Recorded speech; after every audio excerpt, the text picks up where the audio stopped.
Hola, ¿qué tal? ¿Cómo están? Muchísimas gracias por permitirme acompañarles. Hoy voy a comenzar el programa leyendo el artículo 27 de la Constitución Española, que dice así: todos tienen derecho a la educación. Se reconoce la libertad de enseñanza. La educación tendrá por objeto el pleno desarrollo de la personalidad humana en el respeto a los principios democráticos de convivencia y los derechos y libertades fundamentales. Los niños y las niñas con necesidades especiales también. Los niños y las niñas con una discapacidad intelectual, sensorial o intelectual también tienen derecho a recibir esa libertad de enseñanza y a desarrollarse con plena libertad.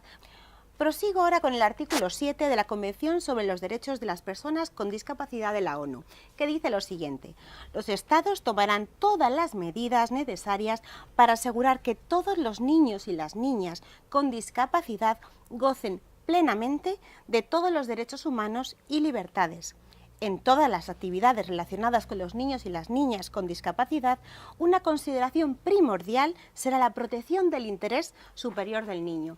Para que esa protección del interés superior del niño se dé, existen los centros especiales que cuidan que esos niños puedan desarrollarse plenamente.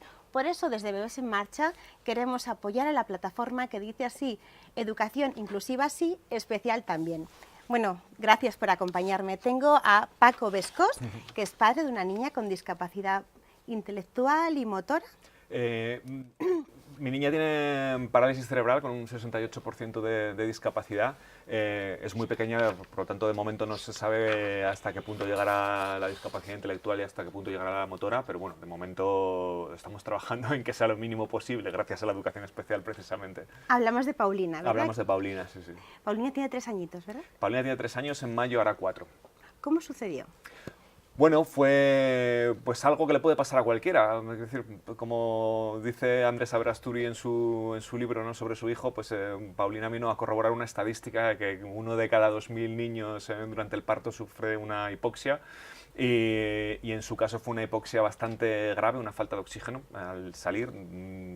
No hay una forma de explicar un No hay un porqué, existe. No hay un porqué, tampoco lo hemos querido buscar mucho. Y bueno, dentro de lo malo de lo que nos tocó, pues sí que podemos decir que bueno, el comentario general es que Paulina está muy bien para lo que ha tenido y que tiene mucho potencial, que tiene un gran arco de desarrollo, que no se puede todavía colocar un techo de dónde va a parar de evolucionar, siempre y cuando, claro, se le esté prestando la atención adecuada constantemente y se le dé pues, el apoyo que necesita. Esa estimulación, ese apoyo, va siempre de la mano de los grandes profesionales que tenemos en este país, de profesores y educadores de educación especial, ¿no? Que son además personas muy distintas, están como criados con otra pasta, ¿no? Porque yo creo la sensibilidad que tenéis los profesionales como Isabel. Isabel Alonso, eres directora de un centro. Sí. Un centro de niños con síndrome de Down. De un centro de educación especial, sí, con alumnos con discapacidad intelectual. Estáis aquí porque queréis reivindicar que no se cierren estos centros. ¿Quién los quiere cerrar y por qué? Bueno, pues la propuesta salió de algún partido político, se elevó primero a la Asamblea de Madrid, donde se estuvo debatiendo, y ahora, bueno, pues es una propuesta de ley del Gobierno que se quiere implantar a nivel estatal. ¿Qué es un centro de educación especial? Para que las personas que nos están viendo ahora puedan entenderlo. Pues mira, un centro de educación especial es un colegio que atiende a personas con discapacidad, en el caso de mi centro, pues con discapacidad intelectual, y lo que somos especialistas en educación, en aprendizaje y discapacidad física, sensorial o intelectual. Entonces, los centros específicos atienden la educación de los niños y de las niñas con cualquier tipo de discapacidad para desarrollar al máximo y potenciar al máximo todas sus capacidades. En estos días que hemos estado hablando, Isabel y yo, me hablabas de una atención de calidad, que era muy necesaria, que desgraciadamente no todos los niños podrían recibir este tipo de atención en un centro ordinario. Sí, así lo pensamos. Desde luego la calidad que vemos que tiene la educación de un centro especial, de un centro específico, bueno, pues es un nivel de atención muy individualizada, muy personalizada, muy centrada en el niño desde un equipo multidisciplinar. Contamos con un equipo de profesionales que trabajan desde diferentes servicios en colaboración, siempre centrados en el niño como el eje de su propio aprendizaje. y bueno, pues consideramos que esa calidad educativa que hoy en día existe, gracias a Dios, en los centros de educación especial, que es magnífica la educación especial que tiene este país, sería muy complicado todos esos recursos y toda esa atención aplicarla en todos los centros ordinarios como se quiere hacer con esta propuesta. En este caso, si cerrasen estos centros, se quedarían una gran cantidad de niños con problemas con discapacidad desamparados. Yo en mi caso, que claro, podría hablar del de los demás, pero el mío no, es el que más... hablemos de Paulina. El mío es el que más, quiero decir, es un caso que yo creo que es bastante... ejemplifica bastante bien cómo es el problema. Yo no tengo ningún reparo en decir en que creo que de que Paulina llegue... o sea, que el hecho de que Paulina llegue a caminar o a comunicarse depende que pueda continuar en este centro. Así lo digo. O sea, lo que ha dicho Isabel, entre otras muchas cosas, o sea, no es solo un tema de recursos, que también, pero también es un tema de especialización, es un tema de vocación de los profesionales que llevan a Paulina, es un tema de vocaciones, son vocacionales. De sinergias entre todos. O sea, Paulina, desde el momento en que entra por la mañana al colegio hasta el momento en que sale, hay tal concentración de recursos que ya puede estar vigilándole la postura, la comida es logopedia, la postura es fisioterapia, la fisioterapia tiene que ver con lo cognitivo tiene que ver con lo motor, hay un tal nivel de compenetración y de coordinación entre todas las especialidades que al final genera una sinergia para que la niña pueda desarrollar su potencial al máximo, que eso es lo fundamental, y además en un entorno en el que ella se sienta segura, que eso es muy, muy importante. O sea, hablábamos antes de cómo en diferentes ahora ámbitos del conocimiento, de repente hay cosas que se llevan la contraria. Bueno, si estamos hablando de repente, nosotros fuimos padres hace bien poco y tenemos 3 niños. Cuando empezó, digamos, a hablarse de todas estas corrientes de la crianza con apego, que te hablan de cómo un niño, incluso hay estudios que demuestran que cuanto más lo cuides, más seguridad le des, cognitivamente más se desarrolla. Y esto tanto es así que yo, cuando estuve con Paulina en la UCI durante 2 meses, estuve dentro de la UCI, lo primero que te pedían las enfermeras es que lo cangureases dentro de tu propia camisa, porque estaba demostrado que esa seguridad le ayudaba a desarrollarse cognitivamente. ¿Por qué eso en la crianza con apego funciona y de repente en la escolarización se pretende que estos niños pierdan su entorno de seguridad, pierdan ese entorno en el que se sienten seguros para desarrollarse y en el que todas estas sinergias y todas estas coordinaciones pueden ayudarles a desarrollar sus potenciales? Yo no me lo explico, la verdad. No me explico que nadie establezca una interconexión. Cuando vosotros habláis de inclusiva, sí, que hay niños que a lo mejor sí que pueden desarrollarse intelectualmente o a nivel motor en centros especiales y específicos, un centro ordinario, un centro público especializado, que tenga, bueno, que esté adaptado para un niño si va con silla de ruedas o con otro tipo de necesidades. Pero cuando un niño no puede integrarse en un colegio ordinario, ¿qué le queda al padre cuando te dicen que te van a cerrar este centro? Pues a mí lo que me quedaría sería, un grandísimo fastidio, un centro privado que probablemente no podríamos pagar. Claro. Y como yo creo que el 75% de los padres que ahora mismo escolarizan a sus hijos en la especial, la seguridad de que se va a producir ahí sí una segregación individualizada dentro del aula, muy probablemente, o sea, 90% probablemente. Las dudas acerca de que vayan a extraer todo el desarrollo de Paulina, y probablemente también un tremendo gasto de tiempo y de dinero, porque cuando terminen las horas lectivas en un centro ordinario yo tendría que volver a pasear a mi hija por distintos centros especializados para darle los servicios que no le están dando que no creo que fueran a llegar a darle nunca en una aula ordinaria. ¿Cómo es el día a día de Paulina? Pues antes vinimos de un día a día muy complejo. O sea, cuando tienes una niña con parálisis cerebral es el mundo de la incertidumbre, porque el desarrollo cerebral es tan misterioso que no sabes a dónde va a llegar ni sabes a dónde se va a quedar, y los hitos del desarrollo se van cumpliendo o no se van cumpliendo.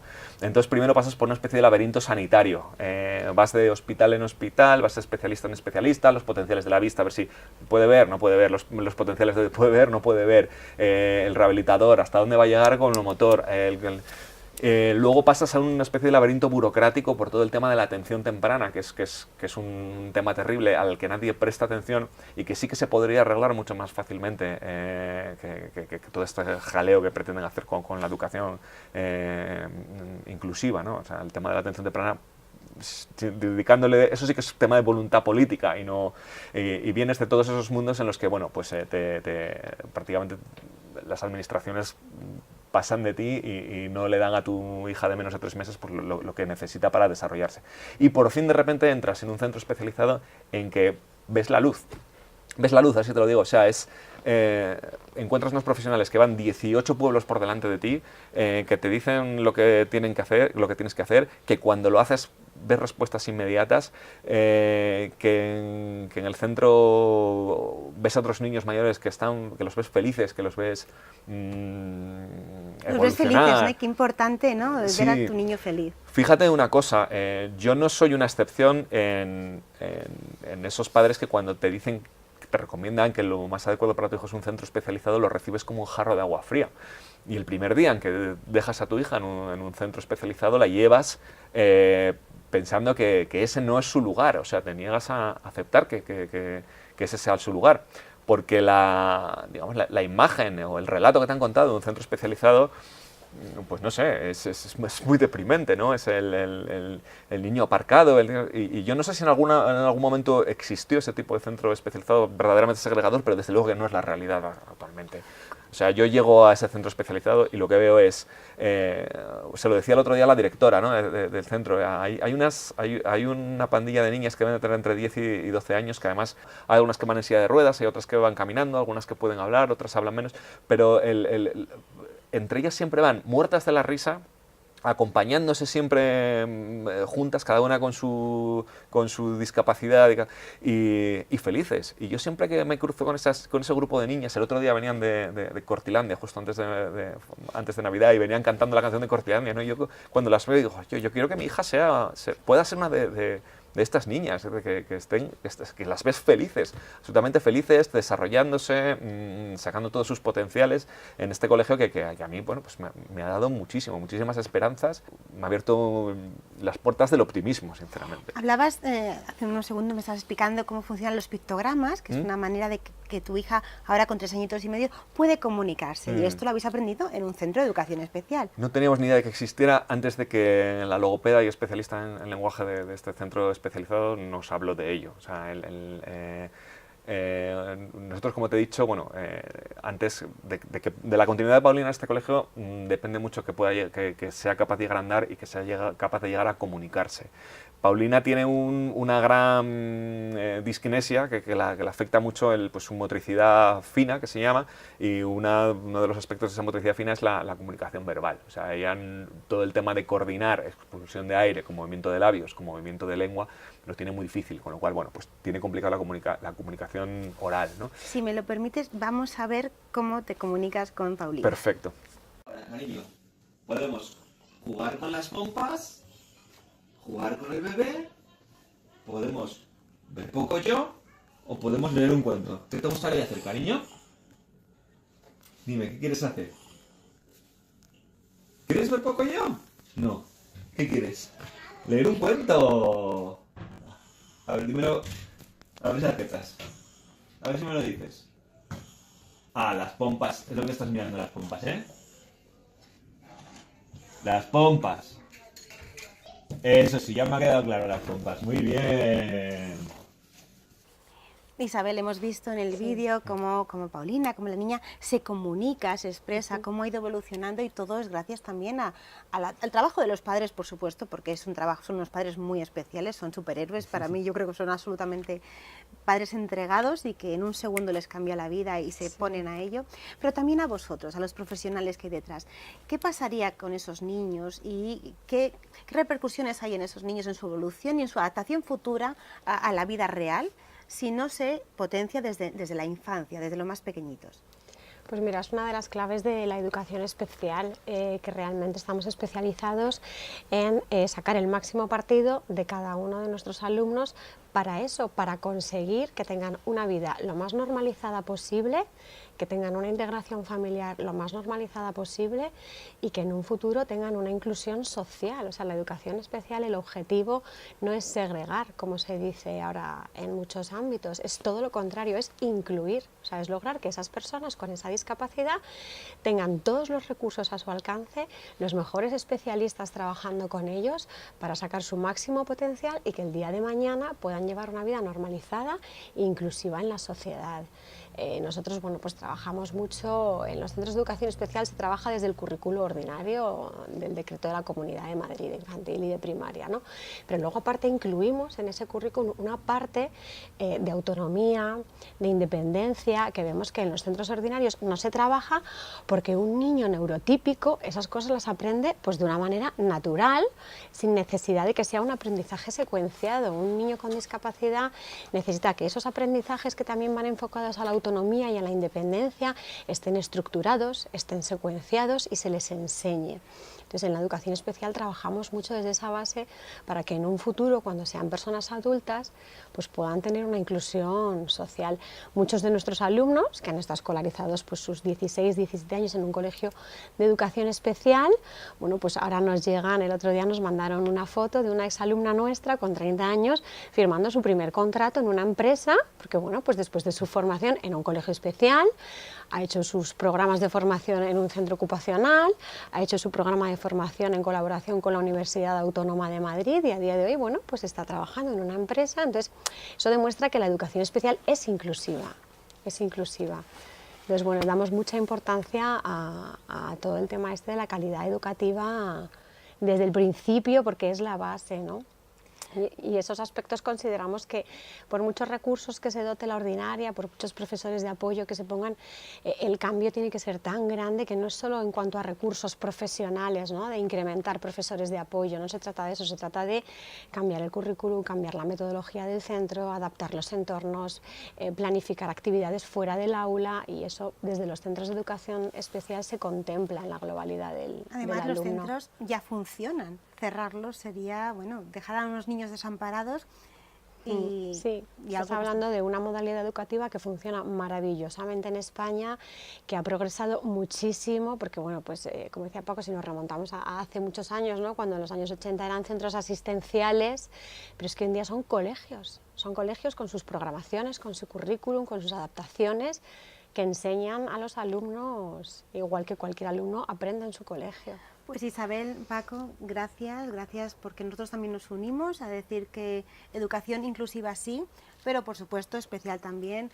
Espero que, bueno, que os escuchen, que conozcan a Paulina, que conozcan los demás casos, porque yo creo que si conocen uno a uno y miran al niño de manera individual, a lo mejor cambian, ¿no? Esa postura que os estaba dejando de lado, ¿verdad? Yo creo que desde luego cada vez que hablo con alguien que es, digamos, favorable a eliminar los centros de educación, no se espera, ¿no? Que de repente haya padres de niños discapacitados que sean favorables a seguir con la especial.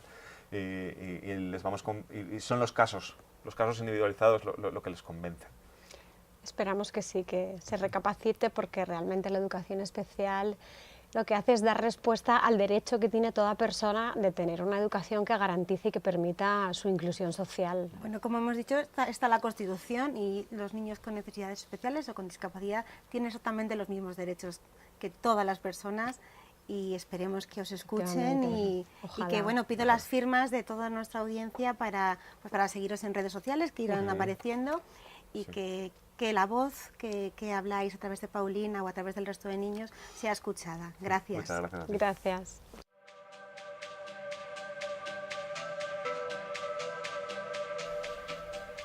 Comenzamos el sentido de la vida, como siempre, de la mano de Cristina Barroso, consultora en sistemas de retención infantil y portavoz del modelo sueco de seguridad vial infantil en España. Y además, la persona que nos explica todo con la mayor claridad del mundo. Cristina, cuéntanos, ¿de qué nos vas a hablar hoy? Bueno, pues hoy voy a hablar de algo que ya anuncié en su momento, y es de esa nueva y exigente normativa... ¿La e-size o i-size? Bueno, sí. Bueno, la normativa se llama de otra manera, pero en fin, la gente lo conoce como i-size, lo llamamos mal y está bien también. Entonces, yo ya anuncié en un programa anterior, cuando hablamos de Suecia, que hablaría de este tema. ¿En relación a qué? A que en torno al año 2000 los investigadores descubrieron que el margen de eficacia de la normativa 44 era entre el 30 y el 50%, ¿no? Entonces, ¿eso qué significa? Pues que un niño que viaje en una silla homologada por la normativa 44 tiene un riesgo de sufrir una lesión irreversible de entre el 50 y el 70%. Es decir, de cada 10 niños, Diana, entre 5 y 7 están expuestos a sufrir una lesión irreversible en una silla homologada por la normativa R44, ¿no? Entonces, cuando los investigadores constatan esto, además en el tiempo se produce un cambio tecnológico importante en los vehículos y proponen el desarrollo de una nueva normativa, ¿vale? Con dos objetivos: compatibilizar los nuevos dispositivos con los avances tecnológicos de los vehículos y, por otro lado, mejorar la eficacia de los sistemas, ¿no? Entonces, con este objetivo, lo primero que hacen, porque todas las normativas van acompañadas de dummies, lo primero que hacen es proponer un dummy nuevo. El anterior, o que sigue vigente por la normativa 44, que es el P, lo consideraban antiguo, que no era biofiel, en fin, que tenía una serie de limitaciones para medir, y entonces dicen, bueno, ahora que nos vamos a poner con esto, vamos a hacer dummies mejorados, mucho más biofieles y con mucha mayor capacidad para medir las lesiones, ¿no? Para ello se desarrollan 3 proyectos que tienen 3 nombres muy curiosos, que son el CREST, el CHILD y el CASPER. ¿Y en qué consisten estos proyectos? Bueno, pues en coger accidentología de Europa con lesiones constatadas y simularlo con los dummies actuales, introduciendo mejoras después en esos dummies para poder identificar 2 cosas. Primero, el escenario más frecuente, porque lo que es más frecuente es lo primero que hay que resolver, y segundo, las zonas más expuestas del cuerpo de cara a lesiones graves o irreversibles o mortales, ¿vale? Estos proyectos se desarrollaron en el tiempo y tal, y con toda esa información se daría a luz un dummy nuevo, mucho más mejorado y en fin, con esa mayor capacidad para aumentar la eficacia de los sistemas. Así que la pregunta del millón ahora mismo sería si eso se consiguió. Bueno, pues esta pregunta, no sé si lo recuerdas, pero tú se la hiciste al doctor experto en ingeniería y en biomecánica, don Francisco López Valdés, y esta fue la respuesta que nos dio. Veamos. Biofidelidad, yo creo que igual compensa gastar un poquito de tiempo en explicarlo, ¿no? Pero nos gusta hablar de externa y de interna, ¿no? Biofidelidad externa sería que el dummy se moviera como un niño real. Biofidelidad interna sería que lo que mide el dummy, que son esos sensores que Sergi explicaba antes, fuera capaz de decirnos si ese niño va a tener una lesión o no. ¿Y dónde? ¿Y dónde? Claro, sí, pues si lleva un sensor en la cabeza, en función de lo que diga ese sensor, vale, pues va a tener una lesión en la cabeza. Bueno, en el caso de los dummies de los niños no tenemos ninguna de las dos, ni externa ni interna. Como ves, no hace distinciones. La pregunta la aclara, los dummies P o los dummies Q, y él no hace distinciones, así que bueno, no hay biofidelidad en ninguno de los 2 dummies, y no es de extrañar, Diana, ¿por qué? Pues porque no hay datos de niños, ¿no? No hay experimentación con cadáveres, no sabemos cómo se rompe un niño es muy cambiante, no es lo mismo un niño de 1 mes que uno de 3 meses, que uno de 2 años, en fin, y los dummies tienen que ser fundamentalmente durables, repetibles, reproducibles, es decir, todo este tipo de cosas, ¿no? Así que bueno, la biofidelidad no es una meta que a priori se fuera a conseguir y se haya conseguido. ¿Qué más cositas? Bueno, pues con toda esta información de los accidentes entra en juego el Comité Europeo para el Desarrollo de la Seguridad Infantil y establece que efectivamente el impacto más frecuente es el frontal, que ya lo hemos dicho más de una vez, y que las zonas más expuestas del cuerpo son la cabeza, el cuello y el abdomen, que también lo hemos contado. De hecho, eso es algo que ya había dicho el doctor Taguier, ¿te acuerdas? Los niños no son adultos en miniatura, ya por el año 96. Bueno, pues ellos Nuestros investigadores europeos necesitaron su tiempo, allá por el año 2003, 2004, Se lo 2005. tomaron con mucha calma, Bueno, pero llegaron, mujer, lo importante es llegar. Ya llegaron exactamente a la misma conclusión, impacto frontal, cabeza, cuello y abdomen. ¿Qué hizo este comité? Identificar el riesgo en función del sistema en el que viaja el niño con respecto a estas zonas. ¿Y qué descubrió? Que las zonas más expuestas a lesiones graves en la silla de frente con arnés eran la cabeza y el cuello, que las zonas más expuestas, aunque había poco dato todavía, pero se deducía con las sillas con escudo, eran la cabeza y el abdomen, con un riesgo alto de eyección total o parcial del sistema, es decir, que el niño salga despedido dentro del vehículo. Un riesgo elevado de lesiones en cabeza y abdomen para los sistemas no integrados, es decir, los grupos 2-3 con cinturón. Y, ¡oh cielos!, de repente el único sistema en el que el riesgo es prácticamente cero, ¿adivina cuál es? A contramarcha. Las sillas a contramarcha. Las sillas a contramarcha no presentan ningún riesgo. Bueno, pues vamos llegando, vamos llegando. Siguiente paso, vamos a establecer dónde están los límites, para saber un poco por debajo de qué límite se tiene que mantener el sistema. ¿Y qué hacen? Pues justo lo contrario de lo que decía el doctor Taguier, que decía que un niño no es un adulto en miniatura, ¿verdad? Pero como no hay información, la solución fue decir, vamos a calcular el límite de resistencia de un niño en base a lo que le pasa a un adulto que sí sabemos. Hicieron lo que se conoce como un sistema de escalado. Esto también nos lo explicó don Francisco López Valdés. Vamos a escucharle. Los dummies miden valores de parámetros físicos, ya sean aceleraciones, ya sean fuerzas, ya sea rotación. Y lo que pretendemos es encontrar cómo esos valores se relacionan con la probabilidad de tener una lesión. Pues un traumatismo craneoencefálico, una lesión en el tórax, la que sea. Y ahí es donde está la parte difícil de la ecuación y la parte que a día de hoy todavía no conocemos. Los dummies de adultos están más avanzados, son más biofieles, se parecen más al adulto y hay unos valores de referencia para saber si en función de esa aceleración voy a tener o no una lesión. En el caso de los niños no lo conocemos.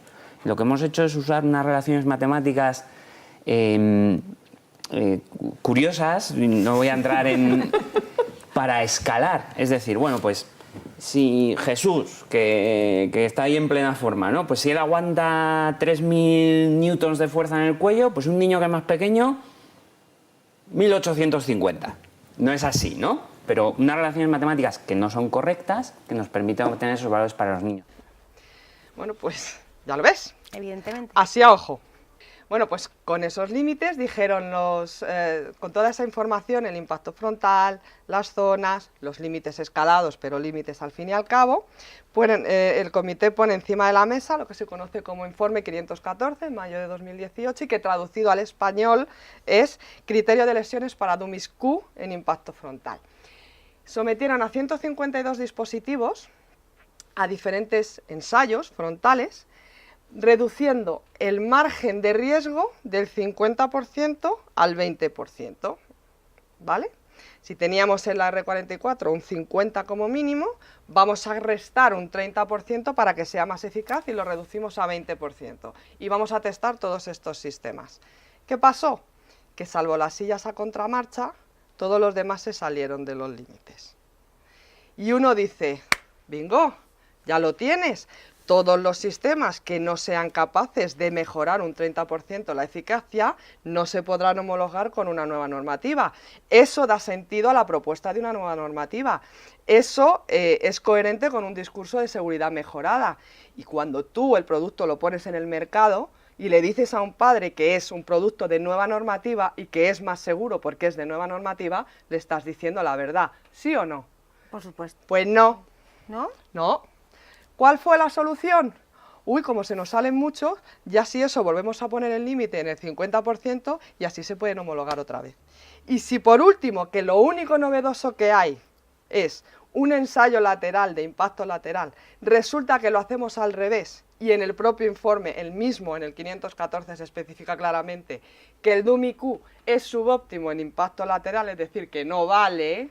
Ajá. Y tiene sentido, Diana. No, sí sentido tiene, Tiene pero sentido a los padres porque- nos marea. Ya, pero es que cuando tú te pegas un golpe de frente, tus lesiones no tienen nada que ver a cuando lo recibes de lado. Así que el dummy tiene que reproducir lesiones, tiene que ser diferente.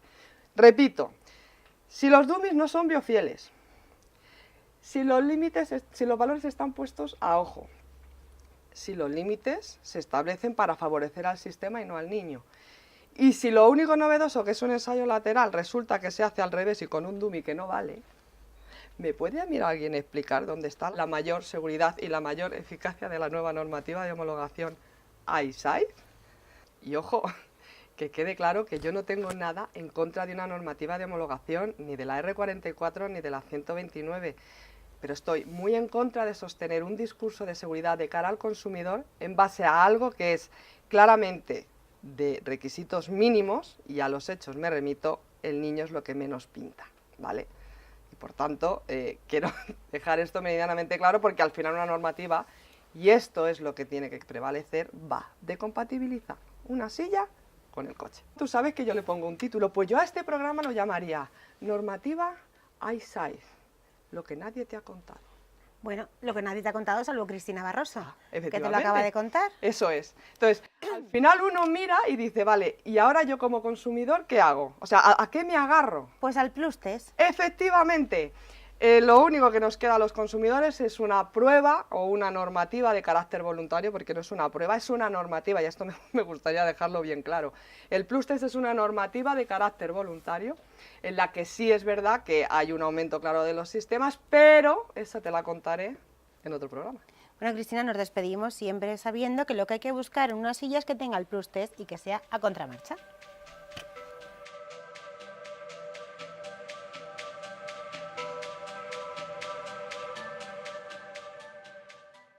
Hoy despedimos el programa apostando por esos padres que han venido a hablarnos de la plataforma Educación Inclusiva Sí, especial también porque el interés de ese programa siempre son los menores y en este caso con discapacidad muchísimo más. Gracias y nos vemos mañana aquí en Bebés en Marcha.